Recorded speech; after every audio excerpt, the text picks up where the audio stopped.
miroir temporel, c'est quelque chose qui de fait, dans la nature, dans son origine physique, est très ancien.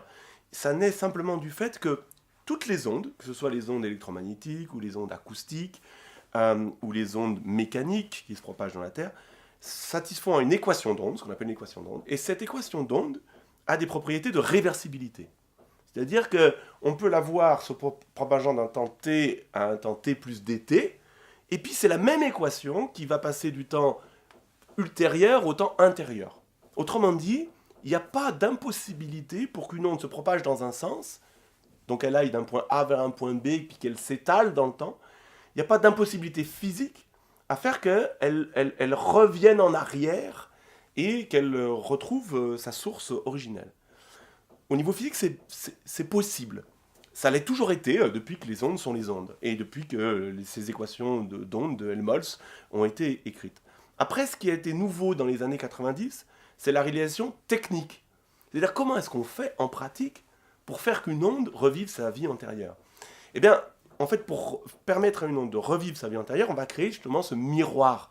On parle de miroir parce que il faut, pour générer une onde qui va revivre sa vie antérieure, il ne faut pas simplement un capteur, il en faut plusieurs. Comme il faut couvrir une surface, comme un miroir, et cette surface va agir sur l'onde, enregistrer cette onde, comme elle enregistrerait notre photo, et puis la renvoyer à l'envers pour permettre à l'onde de revivre sa vie antérieure. Donc, en fait, pour faire une expérience temporelle, il faut une source, d'accord, qui va envoyer une onde dans l'espace. Ça va être dans le vide si c'est en onde électromagnétique, ou ça va être dans l'eau si on est en onde acoustique, ou sur la Terre si on est avec des ondes sismiques, par exemple. Et puis, il va y avoir un ensemble de capteurs qui vont être tous synchronisés, qui vont enregistrer la propagation de cette onde. Voilà. Ça, c'est la phase d'enregistrement. C'est l'aspect miroir, mon visage, d'accord.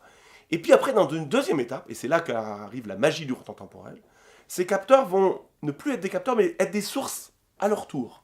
Donc chaque petit capteur va avoir enregistré une onde, et on va lui permettre d'être une source, et cette source ne va pas renvoyer le signal qu'elle a enregistré, mais elle va le retourner temporellement. Autrement dit, le signal qui est arrivé en premier, il va être émis en dernier, donc on va le retourner, et toutes ces banques de signaux qui vont être enregistrées par cette collection de capteurs va agir comme un espèce de miroir. Elles vont renvoyer ces ondes dans le sens inverse, et là la magie opère, parce que cette onde est satisfaite à une équation d'onde réversible. Eh bien l'onde naturellement va revivre la vie qu'elle avait vécue dans la phase de propagation. Elle va donc revenir en arrière et se refocaliser sur le point source qui lui a donné naissance.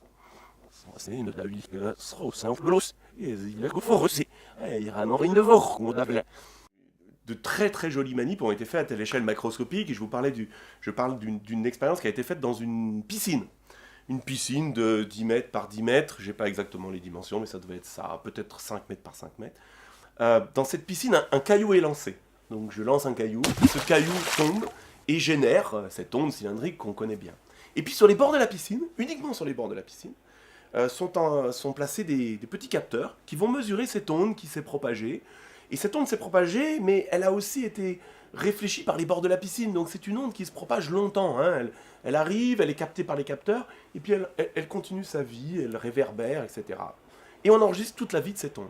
Et puis dans un deuxième temps, les petites bouées qui ont permis de détecter, à cause de leur mouvement vertical, l'onde qui s'est propagée, vont agir comme des émetteurs cette fois. Et c'est ça la magie du temporel, c'est de permettre à des capteurs d'agir comme des émetteurs, c'est comme ça que ça fonctionne.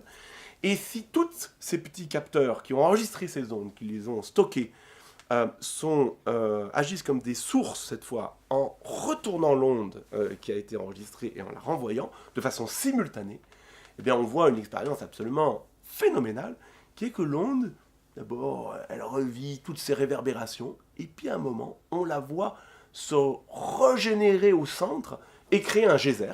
Et on voit pas le caillou ressortir, parce que le caillou est au fond de l'eau, mais on voit une trompe d'eau, une petite trompe d'eau, une mini trompe d'eau, qui régénère et qui ressort, et qui va correspondre à l'inverse de ce qui s'est passé quand le caillou est tombé dans l'eau et qu'il a généré ce flux de matière qui a donné naissance à cette onde.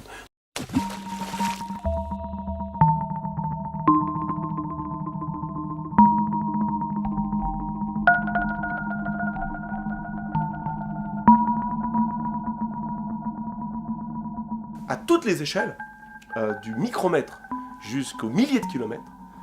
On travaille actuellement, des physiciens, des scientifiques travaillent sur ce principe de retour temporel et l'utilisent à des fins d'imagerie ou pour sonder la Terre, le corps humain, l'océan, voire des nuages de lait ou la peau pour les gens qui travaillent en électromagnétisme.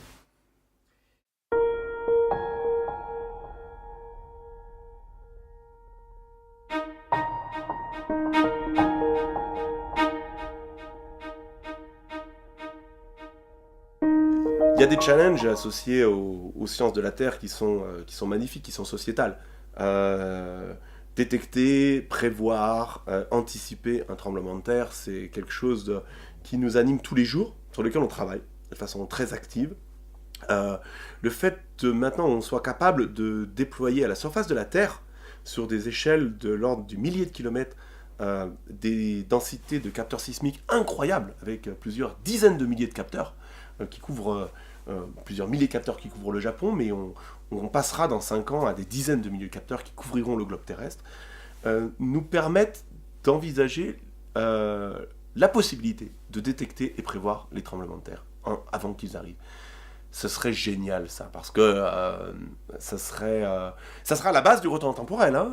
On parle vraiment, là, ça ne sera pas une opération, je ne pense pas qu'on fera du retour temporel, mais c'est cette histoire de cohérence des ondes, de réversibilité des ondes, de la façon dont les ondes sont de la matière, qui est vraiment à l'origine de cette physique-là. Ça, on y arrivera. Quel autre challenge serait un challenge remarquable ? Oui, ça serait très intéressant qu'on soit capable, du coup, sur des planètes passives comme Mars, comme sur la Lune, on a déjà fait quelque chose, mais des planètes plus lointaines, d'exciter ces planètes via des satellites qui les entourent. Ça serait très intéressant parce que, actuellement, en fait, qu'est-ce qu'on fait sur Mars ? On envoie une sonde et on prend 3-4 malheureux échantillons et on essaye de détecter la vie sur un capteur qui fait 50 cm sur une planète qui fait des milliers de kilomètres.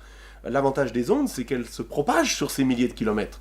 Et si on était capable d'utiliser les ondes sur Mars, pas simplement avec un seul capteur, hein, rappelez-vous, il en faut des milliers ou des centaines, on pourrait peut-être avoir des informations d'une autre tenue ou d'une autre échelle de grandeur sur ce type de planète inconnue. Alors ce qui est amusant, c'est que finalement, on parle de ça sur des planètes, mais sur Terre, actuellement, là, par exemple en Afrique ou dans les zones où l'eau est rare, on ne sait pas encore très bien sonder l'eau. C'est-à-dire savoir si une nappe phréatique est présente à 50 mètres ou 100 mètres de profondeur. Parce que justement, cette opération demande d'avoir un nombre de capteurs qui parfois n'est pas suffisant, parce que déployer 1000 capteurs sur une zone de 1 km par 1 km au fin fond du Sahara ou dans des zones désertiques, eh ben, c'est compliqué. C'est compliqué au niveau technique, c'est compliqué au niveau de la communication de l'information, c'est compliqué au niveau de la maintenance et du traitement de l'information derrière. Donc, je sais pas, il y avait un scientifique qui disait que on connaît finalement mieux... la planète Terre est un grand mystère. Elle reste peut-être encore notre plus grand mystère et parfois on fait des choses sur la Lune ou sur Mars qu'on est incapable de faire sur Terre. Bon, je ne sais pas si, vu à travers le prisme des ondes, c'est vrai, probablement pas. Je pense qu'on connaît quand même pas mal notre planète Terre au niveau des ondes, mais il y a encore beaucoup de choses à découvrir pour le problème de l'eau, par exemple, sur la planète Terre.